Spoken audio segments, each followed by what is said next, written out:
La obra más importante del filósofo francés Montesquieu es El espíritu de las leyes. En el libro 4, capítulo 2, dice: por regla general no se deriva la urbanidad de fuente tan pura, se engendra en el deseo de distinguirse. Somos corteses por orgullo, nos lisonjea el tener modales para probar que no somos de humilde origen ni hemos vivido con aquella especie de gentes.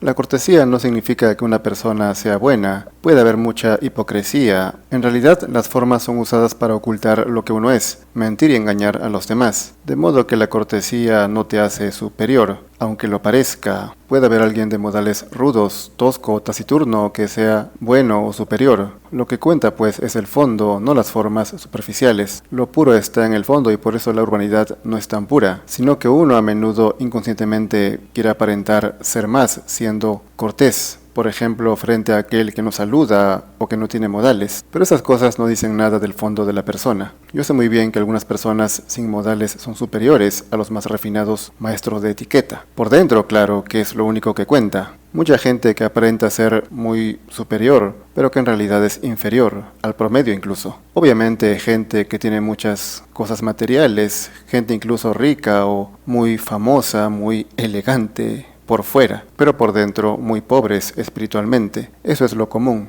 eso es la regla. Así que la cortesía enmascara todo eso y pretende ser una virtud. La cortesía no es de ninguna manera una virtud, ya que se refiere a las formas, no al fondo. Por supuesto, esto no quita que es bueno que uno sea amable con las personas y siempre cae bien a aquel que agrada. Todos siempre quieren ser bien tratados, eso es algo lógico, pero uno no debe concluir de ahí a que el que trata bien a los demás es buena persona. Eso no es un hecho. Luego dice en el libro 5, capítulo 6, que Solón reputó por delito a la ociosidad y dispuso que cada ciudadano diese cuenta del modo cómo ganaba su vida. En efecto, en una buena democracia en que nadie debe gastar más de lo necesario, cada uno debe tenerlo.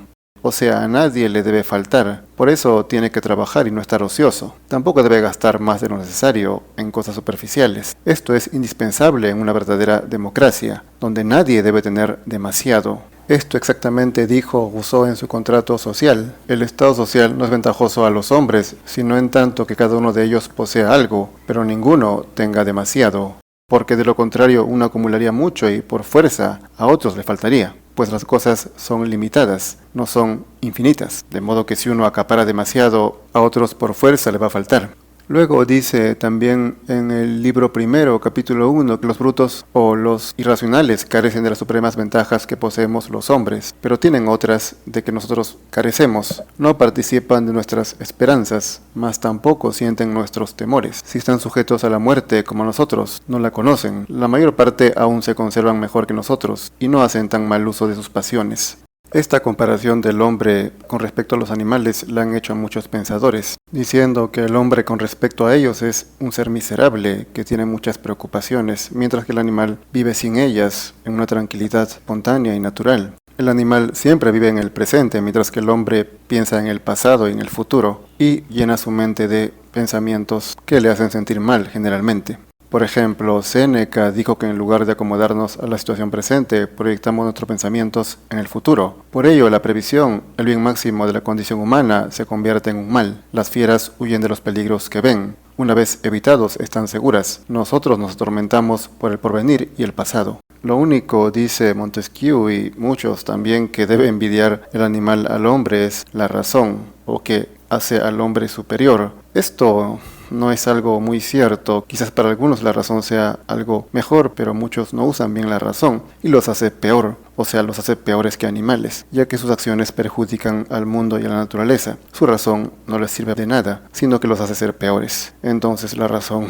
a menudo suele ser un mal, como también dijo otro pensador. La razón convierte a uno en un daño para el mundo, ya que no solo no le ayuda a ser mejor, sino que le hace ser peor, porque uno usa su pensamiento para el mal, o su poco razonamiento, mejor dicho, para hacer daño a otros, que pueden ser personas, animales, o sea, naturaleza, destruir el mundo, o destruir comprando productos que destruyen, a su vez, el planeta. Y así actúan muchas personas, entonces la razón es, en esos casos, inútil y nociva.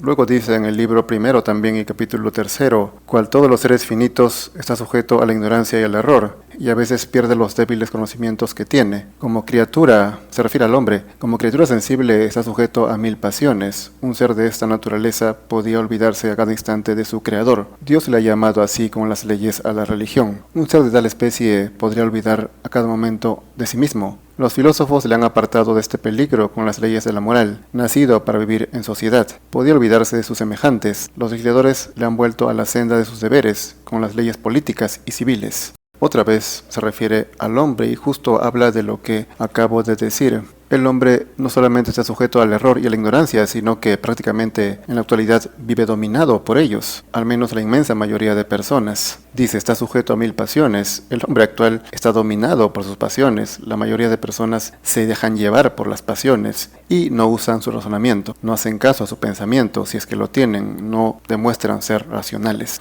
Dice que está olvidado de su creador. Obviamente los hombres actuales no creen tener un creador, se creen libres y se han olvidado de la religión. La religión, no menciono una religión específica, ya que la gente suele atacar a todas las religiones, pero la religión en sí no es tan mala como muchos creen, ya que se trata de principios, de ética, de moral, de valores, de virtudes, cosas que actualmente ya están en extinción. Por eso dice que los filósofos le han apartado de este peligro con las leyes de la moral. Aquí no estamos a favor de la religión, ya que tampoco es el tiempo de estar contra la religión. Eso ya pasó, eso fue hace casi un par de siglos, cuando la religión prácticamente se podría decir que en los hechos murió. Actualmente es la prueba que nadie cree, la gran mayoría de personas dicen quizás ser de una religión, pero en los hechos no lo son, no practican su religión. La religión es un instrumento de manipulación, ha sido un instrumento de manipulación. Sin embargo, la verdadera religión hace a uno ser mejor. El problema es quién es el maestro, el profeta. Han sido malos generalmente, no han predicado con el ejemplo. Uno debe hacer caso al que predica con el ejemplo, sobre todo, con su vida, que su vida sea un ejemplo y seguirlo, lo cual no necesariamente es religión, claro, pero está ligado. Pero bueno, no vamos a detenernos en este punto, ya que el tema no es la religión. Entonces continuamos. Dice luego que no bien se asocian los hombres, pierden el sentimiento de su debilidad, cesa la igualdad que había entre ellos y empieza el estado de guerra. Cada sociedad particular adquiere conciencia de su fuerza y así se produce el estado de guerra de nación a nación. Esto insinúa que es mejor la soledad o que las personas estén solas, ya que cuando se juntan o cuando se unen empiezan a sentirse superiores, mejores al resto. Ya no son iguales y hay uno que pretende ser mejor y dominar a los otros. Y así no solamente dominar a las personas, sino también a la naturaleza y a los animales y todo lo que le rodea. Se quiere apropiar y empieza la lucha entre la gente por apoderarse de todo. Sin embargo, cuando permanece uno en su soledad, estando solo, no piensa en esas cosas materiales, en esas cosas mundanas, sino que se recoge en sí mismo, se retira a sí mismo, como hacen muchos ascetas, muchos santos o filósofos místicos. Se goza en sí mismo y se olvida de esas cosas exteriores, de la ilusión de la materia. Y ciertamente una persona estando sola es más inofensiva, hace menos daño que estando en grupo, obviamente. Luego dice, hay 3 especies de gobierno, el republicano, el monárquico y el despótico. A saber, que el gobierno republicano es aquel en el que el pueblo, en cuerpo o solo parte de él, ejerce la potestad soberana. Que el monárquico es aquel en que gobierna uno solo, pero con arreglo a leyes fijas y establecidas. Que a diferencia de este, el despótico es aquel en que uno solo, sin ley ni regla, lo dirige toda voluntad y capricho. Obviamente, como dice también, la república donde el pueblo en cuerpo ejerce el poder soberano es una democracia. Si el poder soberano está en manos de una parte del pueblo, se tiene una aristocracia.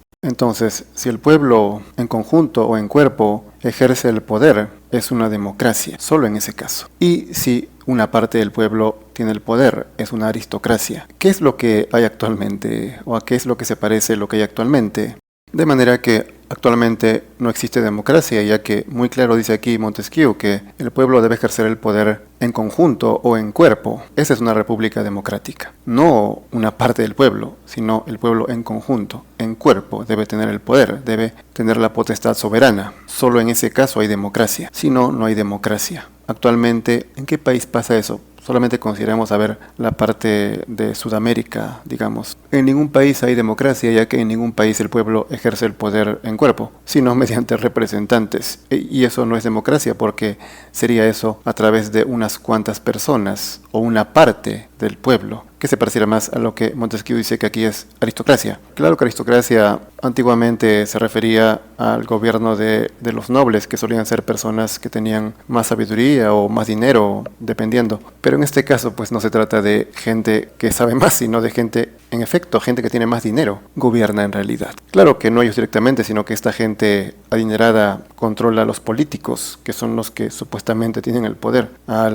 empezando por el presidente, los legisladores, el poder judicial, todas las autoridades están controladas por este pequeño grupo que sería en realidad una oligarquía, un pequeño grupo de personas que tienen el poder en un país. Entonces no existe democracia, porque, repito, para que haya democracia, el pueblo, como dice claramente aquí, en cuerpo, por entero, en conjunto, debe tener el poder. Algunos se preguntarán, ¿y cómo sería? Bueno, es muy sencillo. ¿Cómo era antes? Pues, ¿cómo era antes? ¿El pueblo se reunía en las plazas o habían organizaciones por cada pequeña ciudad, por cada pequeño grupo de personas, por cada pequeña comunidad, entre todos, en conjunto, en cuerpo, como dice? Pero si eso pasara actualmente, la gente al reunirse y discutir y pensar seguramente no se dejaría manipular por ese pequeño grupo que engaña tanto, hablando mucho de esa palabra democracia que realmente no existe.